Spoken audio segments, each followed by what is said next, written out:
Algumas pessoas têm me pedido aqui nos comentários do canal para eu falar um pouco sobre a lista de indicados do Oscar, quais são as minhas expectativas, e quem acompanha o canal há algum tempo sabe que o Oscar já não me enche os olhos. Sabe quando você perde o interesse por alguma coisa? Eu vou explicar daqui a pouquinho o porquê disso, mas eu preciso falar sobre A Favorita, que é o meu filme favorito da premiação, um dos meus favoritos do ano passado, apesar dele ter sido lançado agora em janeiro, e eu vou explicar o porquê que eu gostei tanto assim dessa obra.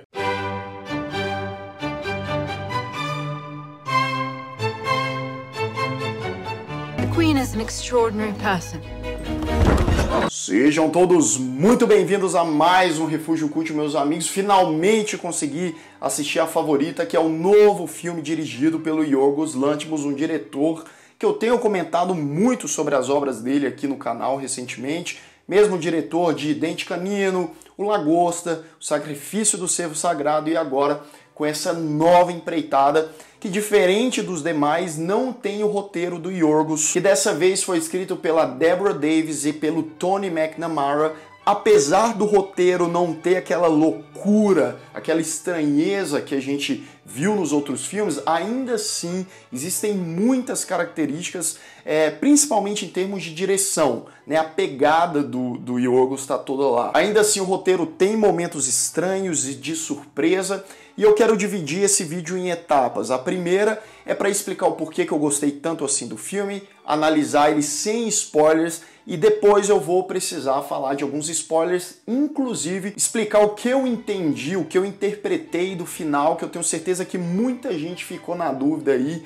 e pode até não ter gostado do desfecho do filme, então eu vou falar um pouco sobre ele, mas eu aviso antes disso. Lucas, agora vem cá, explica pra gente por que você não gosta mais do Oscar. Como é que é essa história? Bem, na verdade já tem uns 5 anos que o Oscar, beleza, eu acompanho ali, leio notícias, depois eu vejo os melhores momentos, mas cara, o Oscar é um lobby gigantesco, mas tão gigantesco, não que isso não aconteça em outras premiações. O Globo de Ouro então nem se fala, né? É muito pior.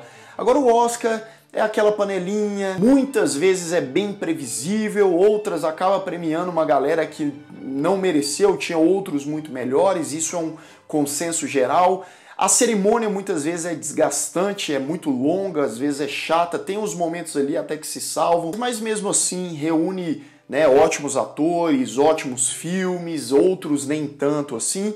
Os meus 2 preferidos dessa edição, o primeiro é o Roma, da Netflix, eu acho um filme espetacular. O Alfonso Cuarón, inclusive, merece o prêmio de melhor diretor. Se não for para ele, tomara que vá para o Yorgos Lanthimos. E A Favorita também é um filmaço, merece ganhar em várias categorias, principalmente se tratando do trio de protagonistas. Diferente das outras obras do Yorgos que se passava numa época presente ou num futuro próximo, aqui ele dirige uma obra sobre o passado, mais exatamente na Inglaterra do século XVIII. A gente segue a rainha Anne, que é uma pessoa que tem muitos problemas psicológicos, físicos, é uma pessoa com traumas, é uma pessoa que sente muita dor, não só a dor da alma, como também a dor física, e isso impede com que ela exerça suas funções como ela gostaria de exercer. E aqui a interpretação da Olivia Colman é espetacular. Ela se afunda, ela se afoga nessa personagem e você realmente acredita que aquela mulher é muito problemática, que ela tá doente, você até pensa que ela vai morrer a qualquer momento. E a complexidade dessa personagem, né, ao mesmo tempo tentando ali, mesmo que em breve momento, sendo uma pessoa dura, exercer o seu papel como rainha, mas na maioria das vezes se mostrando essa mulher frágil. E ela tem uma favorita há muitos anos. Inclusive esse lance de favoritismo do rei ou da rainha é algo que realmente existia. Inclusive esse filme aqui é inspirado em uma história real. A favorita da rainha Anne é a Sarah, interpretada também muito bem pela Rachel Weisz. Ela então exerce esse papel de amiga, confidente, é a pessoa mais próxima da rainha, vive ali momentos das duas, e ela tem inclusive um papel muito importante, até mais importante atualmente que a rainha na política, né? Ela toma várias decisões, ela vai nas reuniões, ela bate o martelo. E a relação entre a Annie e a Sarah tem várias camadas, né? Tem a questão carinhosa, tem a questão sincera, tem muitos outros aspectos problemáticos, até onde vai o limite de uma e acaba o da outra. E são diálogos entre as duas, por exemplo, muito peculiares, extremamente bem escritos, e apesar da estranheza, a ajuda na interpretação das duas atrizes aqui faz com que as coisas se tornem mais interessantes, mais intensas. Você passa a entender muito bem a ligação entre essas duas personagens e a importância de uma para outra. Porém, esse quase conto de fada cheio de imperfeições é interrompido com a chegada da Abigail, interpretada pela Emma Stone, que também está excelente aqui, outra personagem cheia de camadas. Você sabe que ela não é inocente, você sabe também que ela tem um background aí relativamente trágico, afinal de contas ela era uma dama que vivia em uma família, né, que tinha um certo poder aquisitivo, e essa família acabou sucumbindo, perdendo tudo, e hoje ela vive aí de favores, tanto é que ela vai pedir lá para personagem da Rachel Weisz, a Sarah, uma oportunidade de trabalhar no palácio da Annie, seja qual for a função que ela der para ela. E as coisas começam a ficar mais tensas quando a Abigail passa a notar essa relação muito profunda entre a rainha e a Sarah. E aí, claro, que ela vê uma oportunidade. Ela pensa assim, se a Sarah tá ali, por que eu não posso estar? Por que eu não posso ser a favorita da rainha também? E aí você vê o conflito entre essas duas personagens e o relacionamento dessas três. É mais do que importante lembrar aqui que pela primeira vez desde 1943 que 3 atrizes de um mesmo filme são indicadas para uma edição do Oscar, né? A Olivia Colman para a melhor atriz, a Emma Stone e a Rachel Weisz para melhores atrizes coadjuvantes, apesar de que eu acho que as 3 são protagonistas do filme e, cara, merecidamente, qualquer uma que ganhar aqui tá mais do que justo. E é justamente nas características e na intensificação que é dada pelas interpretações que a gente vê que as personagens, nenhuma é mocinha.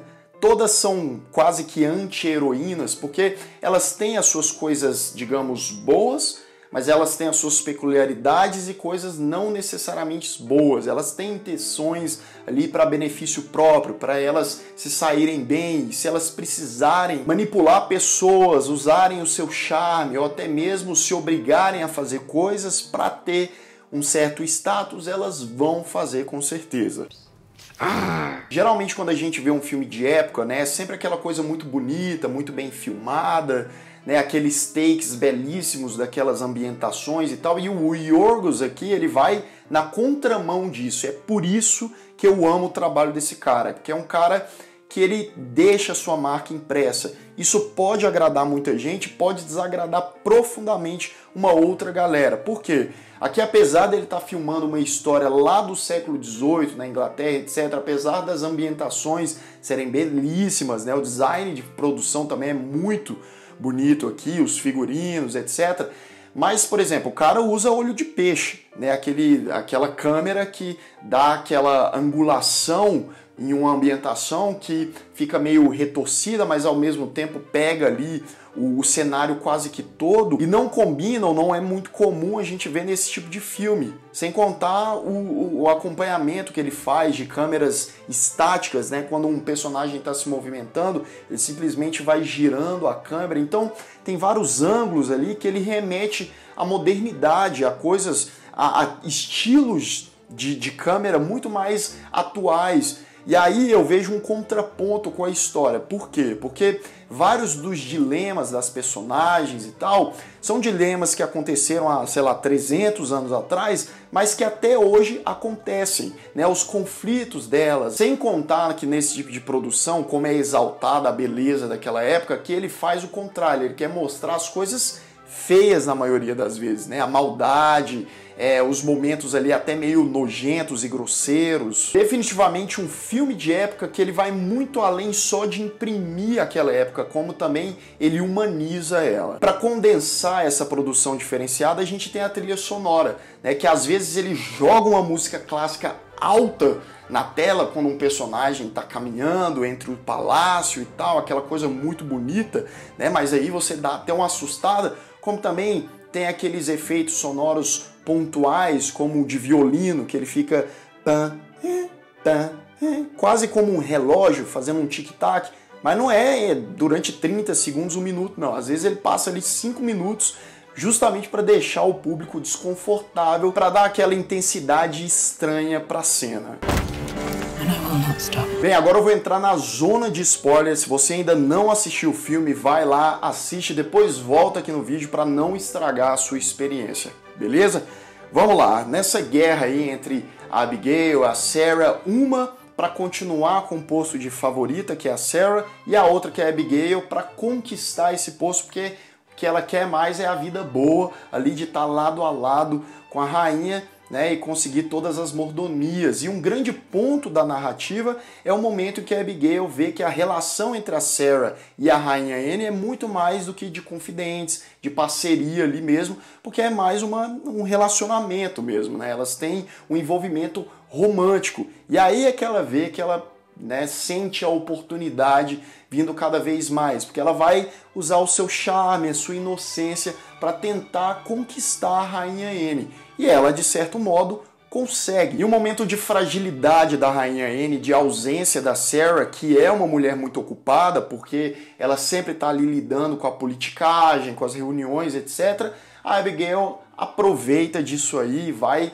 cada vez mais, né, pegando um pedacinho ali da rainha, que obviamente tem ali o seu favoritismo ainda pela Sarah. Afinal de contas, o relacionamento delas aí dura há anos e é um negócio muito mais intenso, mas aí, ali, aos pouquinhos, e a Abigail, com paciência e muitas vezes também ali meio frustrada, ela vai tentando ali conquistar o seu espaço. Até que ela consegue afastar a Sarah, né, naquele momento que ela põe o negocinho no chá, a Sarah vai cavalgar, a relação dela com a Anne já não estava boa, e ela acaba se machucando, ficando ferida, ficando aí um tempo fora, e aí a Abigail faz a festa. Né, a Anne tá triste, não sabe se a outra fugiu, se abandonou ela, e ao mesmo tempo que ela tá preocupada, ela também nutre uma certa raiva, uma certa angústia, e a Abigail ali, ó, fazendo a cabeça dela cada vez mais. A Sarah volta dos mortos, mas aí a coisa já tá feita.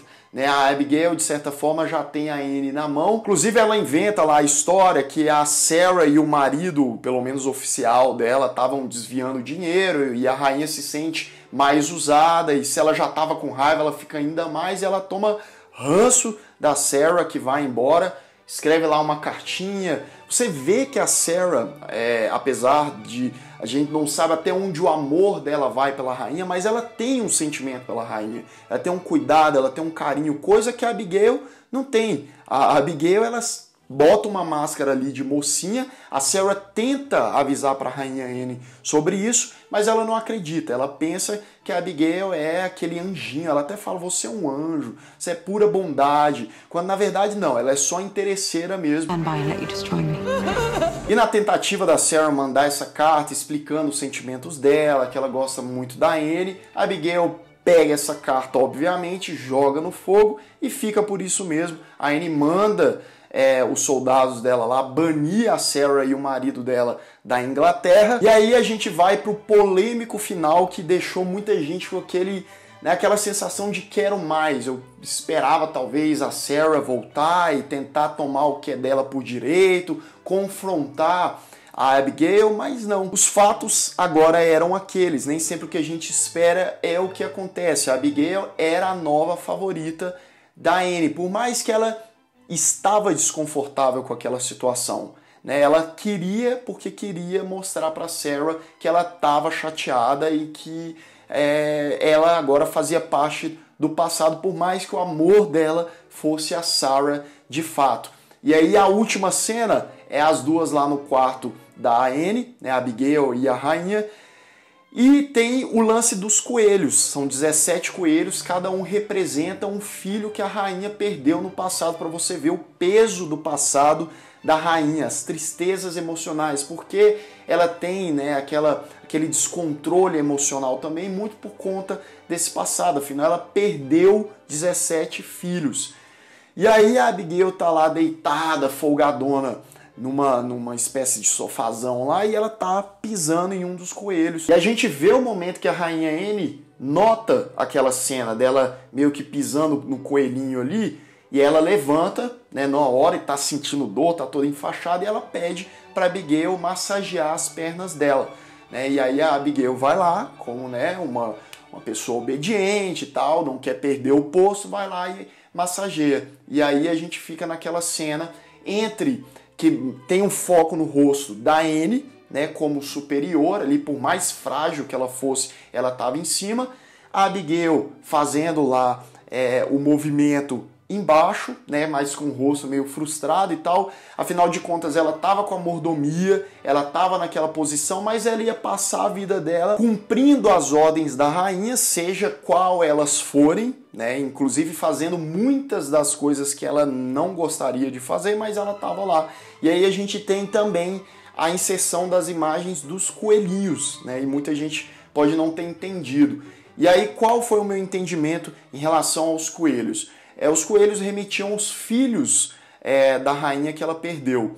E a Abigail, por mais que a Anne não tinha aquele sentimento puro como ela tinha pela Sarah, ela ainda tinha a esperança de que a Abigail era uma moça pura, que ela estava ali para ajudar, que ela realmente gostava da rainha, e ela viu que não, né? Então, os coelhinhos, por mais que representassem os filhos que a rainha tinha perdido, eles também traziam dor. Por quê? Porque eles remetiam esse passado sombrio e eles eram animais, né? Coelho geralmente se reproduz, coelho rói as coisas, né? Então tem um certo trabalho para criar coelho e eles não são crianças, eles não podem devolver aquele afeto que a rainha dá. Então tem um lado bem negativo sobre os coelhos, apesar de tudo. E a Abigail, ela meio que se tornou um coelho, porque até então a imagem dela poderia ser uma coisa boa e acabou se transformando numa coisa ruim. Ela ia estar lá a serviço da rainha, ela ia representar de certa forma a imagem que a Sarah já representou um dia,